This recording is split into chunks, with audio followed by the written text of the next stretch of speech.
오늘 하나님께서 우리에게 주시는 말씀 로마서 16장 8절로 9절까지의 말씀입니다. 로마서 16장 8절로 9절 말씀,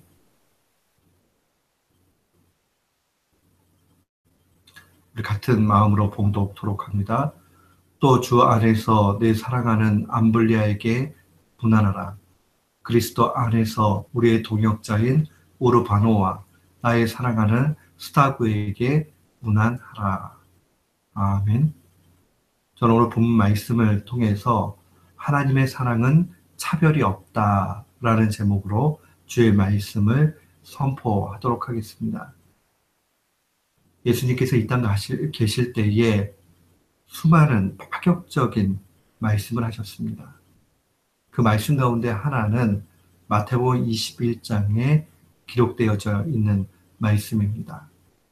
예수님과 대제사장들 또 장로들과의 논쟁 가운데서 주님이 이런 말씀을 31절에 하셨습니다.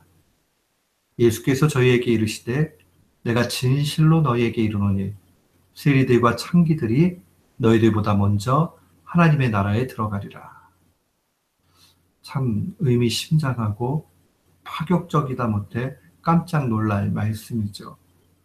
과연 하나님의 나라가 어떠한 나라이기 때문에 그 나라에 이 종교 지도자였던 대제사장들과 장로들보다도 오히려 세리와 창기들이 먼저 들어간다라고 이야기를 했을까요? 실제로 세리와 창기는 아주 경멸의 사람들을 지칭하는 말입니다. 유대 공동체에서 가장 미천하고 혐오의 대상이 바로 세리와 창기였습니다. 창기는 오늘날에도 말할 것도 없지요.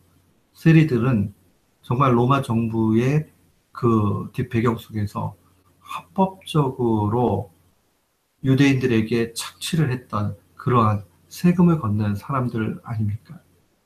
이 세리와 창기라고 이야기할 때는 경멸과 수치의 표현입니다. 오늘날로 이야기하면 폐류나 또 가정 파괴범, 또 테러리스트 이런 사람들을 지칭한다 그렇게 볼 수 있습니다.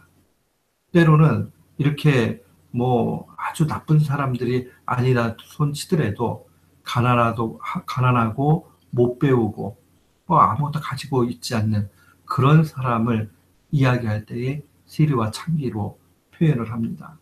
하나님의 나라에 이 종교 지도자들보다도 그들이 먼저 들어간다 하는 것은 바로 예수님께서 믿음에 따라서 그 나라에 들어간다라는 그 함축적인 의미를 가지고 있습니다. 그러니까 앞선 말씀을 보면 세례 요한의 메시지를 듣고도 그 종교 지도자들이 배척하고 믿지 않았기 때문에 그들에게는 믿음이 없고 비록 세리와 창기라 할지라도 그들의 믿음 가운데 있다면 그들은 얼마든지 하나님의 나라에 들어갈 수 있다는 겁니다. 근데 과연 이 예수님의 말씀이 우리의 실상에도 그렇게 일어날까 한번 생각해 볼 필요가 있습니다. 정말 하나님의 나라에 이 미천하고 수치스럽고 가진 것 없는 이들이 들어갈 수 있는가? 오늘 본문 말씀은 명확하게 그 증거를 보여줍니다. 이 닉 페이지라는 평신도 분이 있습니다. 이분은 아주 말씀에 대해서 깊이 연구하는 사람입니다. 그런데 이 분이 쓴 책 가운데 바보들의 나라라는 그 책이 있습니다. 그 책의 내용에 보면 이 암블리아나 바로나 또 스타고는 이 노예의 이름에서 특별히 라틴식의 노예의 이름을 보면은 흔히 발견되는 이름이라고 이야기합니다. 그러니까 결국 오늘 바울이 우리의 동역자 되고 자신이 사랑한다는 그 암블리아나 우르바노나 또 스타고는 모두 노예 출신이라는 것을 보게 됩니다. 바울이 이 살고 있었던 1세기는 뚜렷하게 아주 계급이 나눠져 있던 그런 시절입니다. 그 시절에 노예였던 이 사람들을 사랑하고 동역자로 지칭한다는 것은 파격적이다 못해 우리로 하여금 깜짝 놀랄 만한 일인 거죠. 근데 그러한 일들이 실제로 일어났습니다. 그건 어떻게 해서 가능했을까요? 그것은 바로 그 바울 안에 또 바울의 그 믿음 가운데 있는 사람들 중심에 하나님의 사랑이 차별이 없다라는 그 확신이 있기 때문에 가능했습니다. 로마서 3장 22절은 증거합니다. 곧 예수 그리스도를 믿음으로 말미암아 모든 자에게 미치는 하나님의 의인이 차별이 없다. 하나님의 의인은 차별이 없습니다. 그의 출생이 어떠하던, 그의 배움이 어느 정도이든, 그가 무엇을 가지고 있든, 그가 할 수 있는 게 무엇이든 그 상관이 없어요. 오직 믿음으로 말미암아 미쳐지는 의이고 거기에는 차별이 없다는 사실을 분명히 기억해야 됩니다. 사랑하는 성도 여러분, 우리가 어떻게 하면 이 차별 없는 사랑 가운데 우리도 실천해 나아갈 수 있겠습니까? 우리는 예수님의 기준을 따라가야 됩니다. 예수님의 행적, 예수님이 이 땅 가운데 사신 그 길을 보면 그분이 어떻게 그 차별 없는 사랑을 하셨는가 하는 것을 잘 보게 됩니다. 먼저 우리가 기억해야 되는 것은 첫째로 모든 사람은 하나님의 형상으로 창조되었기 때문에 그러므로 인간은 그 자체로 존엄하다라는 사실을 우리는 인정해야 됩니다. 어느 누구도 무시를 당하거나 또 어느 누구도 차별을 받아야 될 그런 사람은 없습니다.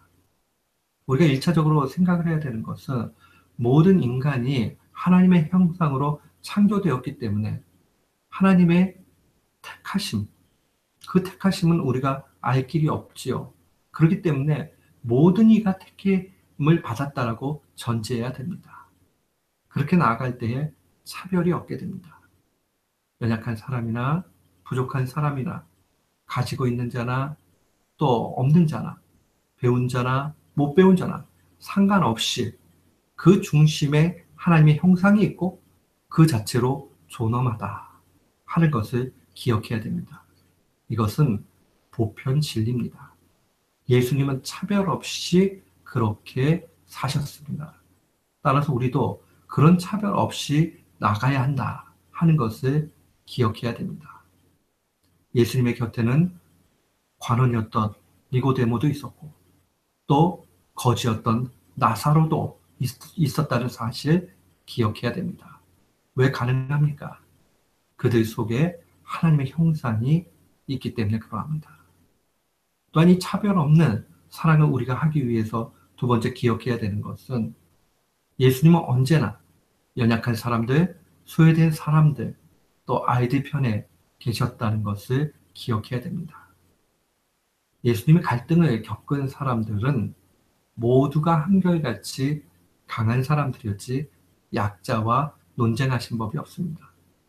종교 지도자들 또 기득권을 가지고 있는 자들을 향해서 비판하고 그들의 문제들을 이야기했습니다. 사랑하는 성도 여러분, 예수님 친히 아이들을 옆에 두고 하시는 말씀 기억해야 됩니다. 마태복음 19장 14절에 보면 예수께서 이르시되 어린 아이들을 용납하고 내게 오는 것을 금하지 말라. 천국이 이런 사람의 것이다라고 말씀해 주셨습니다. 오늘날에야 아이들이 정말 예쁘다고 인정받고 그렇게 했지만은 당시 유대 공동체 안에서 아이들은 아무런 보호와 또한 인정을 받은 그런 존재들이 아닙니다. 그렇기 때문에 어린 아이들은 막대해도 되는 그러한 중심이 시대 정신이었습니다. 그럼에도 불구하고 예수님은 아이들을 사랑하셨고 그들의 옳은 것을 용납하라 말씀하셨습니다. 그건 주님의 중심을 보여줍니다. 연약한 사람, 소외된 사람, 아이들 편에 늘 쓰셨던 것을 우리는 기억해야 됩니다.